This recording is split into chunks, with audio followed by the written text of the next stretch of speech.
Assalamualaikum warahmatullahi wabarakatuh. Berjumpa lagi dengan Ibu Inayatus Solehah. Bagaimana kabar hari ini? Mudah-mudahan semuanya sehat walafiat ya. Dan tidak bosan-bosannya Ibu sampaikan, selalu budayakan hidup bersih. Cuci tangan dengan menggunakan sabun di air yang mengalir. Gunakan masker ketika keluar rumah. Dan selalu makan makanan yang bergizi. Kurangi mainan yang berlebihan. Nah, setiap tanggal 17 Agustus kita memperingati proklamasi kemerdekaan Indonesia. Setiap tanggal 17 Agustus kita memperingati Hari Proklamasi Kemerdekaan Indonesia.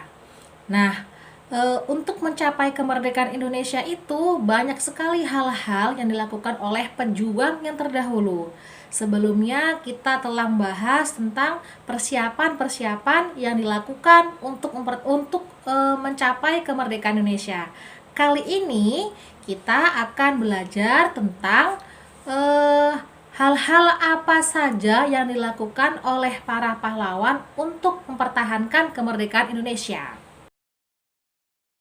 Setelah proklamasi kemerdekaan, Indonesia masih harus terus berjuang mempertahankan kemerdekaan dari gangguan bangsa asing. Salah satunya adalah Belanda. Jadi Belanda ini kembali datang ke Indonesia.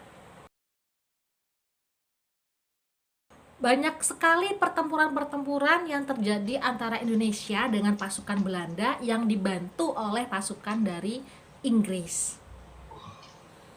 Berikut penjelasan singkatnya. Selamat menyaksikan ya, disimak baik-baik. Jika ada yang penting silakan dicatat. Perjuangan mempertahankan kemerdekaan. Tema 2, subtema 2, muatan pelajaran IPS.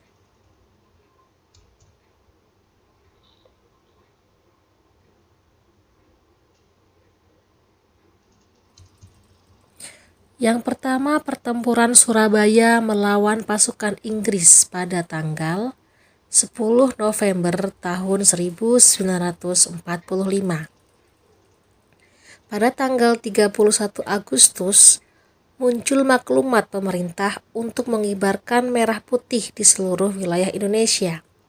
Namun, di Hotel Yamato, sekelompok orang Belanda justru mengibarkan bendera Belanda.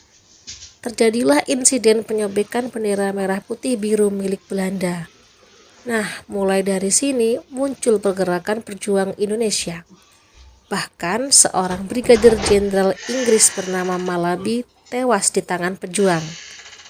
Pada tanggal 10 November diperingati sebagai Hari Pahlawan.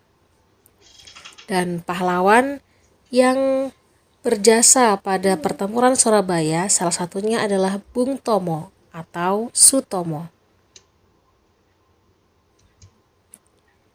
Pertempuran yang kedua yaitu pertempuran Ambarawa. Salah satu pemimpin pasukannya adalah Jenderal Sudirman.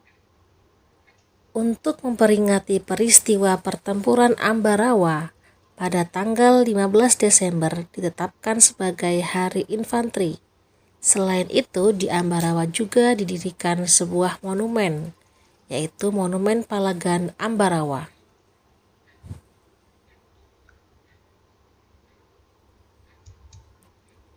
Pertempuran yang ketiga yaitu Pertempuran Medan Area.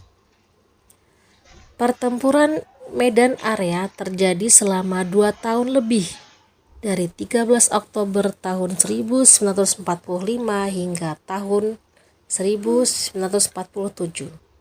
Pertempuran ini terjadi karena tentara sekutu dan pasukan Nica dari Belanda melakukan tindakan semena-mena, mulai menginjak-injak bendera merah putih yang menjadi identitas Indonesia. Yang keempat, peristiwa Bandung Lautan Api. Pada tanggal 23 Maret tahun 46, rakyat rela membakar rumah yang menjadi tempat tinggal agar tidak dijadikan markas NICA dan tentara Inggris.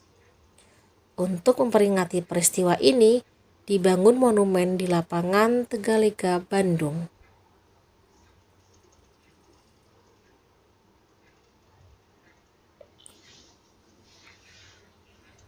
Selain perjuangan secara fisik, Indonesia juga melakukan perjuangan melalui diplomasi. Yang pertama yaitu Perjanjian Linggarjati di Linggarjati, Jawa Barat pada tanggal 15 November tahun 46 sampai 25 Maret tahun 1947, yaitu antara Indonesia dengan Belanda. Hasilnya, yang pertama, Belanda mengakui wilayah Republik Indonesia yaitu Jawa, Sumatera, dan Madura. Yang kedua, Belanda harus meninggalkan wilayah RI paling lambat tanggal 1 Januari tahun 1949. Tiga, pihak Belanda dan Indonesia sepakat membentuk negara Republik Indonesia Serikat atau disingkat RIS. 4. Dalam bentuk RIS, Indonesia harus tergabung dalam persemakmuran. Namun, Perjanjian Linggarjati ini banyak sekali menimbulkan pro dan kontra di kalangan masyarakat Indonesia.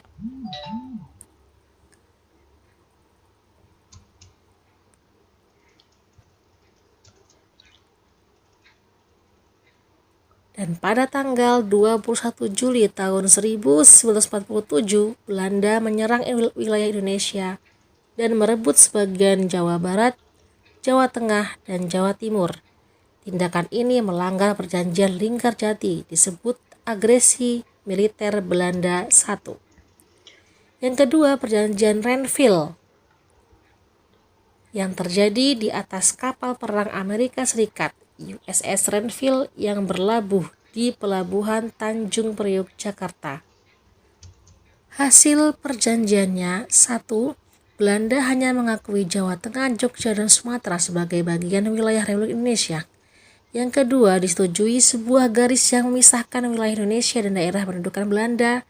Ketiga, TNI harus ditarik mundur dari daerah-daerahnya di Jawa Barat dan Jawa Timur. Namun pada kenyataannya Belanda kembali melanggar. Pada tanggal 19 Desember, Belanda menyerang wilayah Indonesia dan ini dikenal dengan agresi militer Belanda kedua. Perjanjian yang ketiga, Perjanjian Romroyen.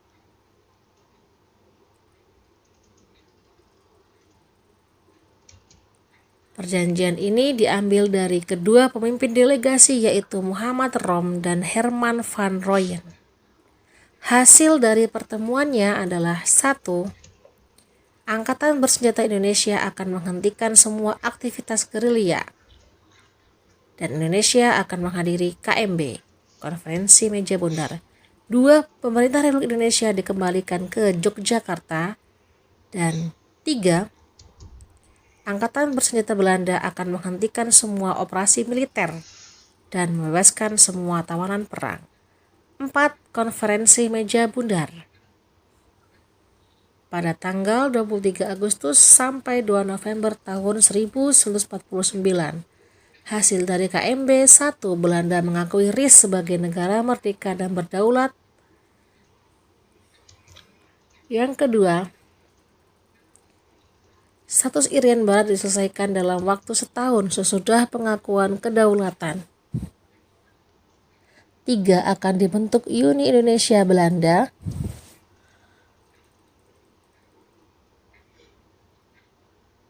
4.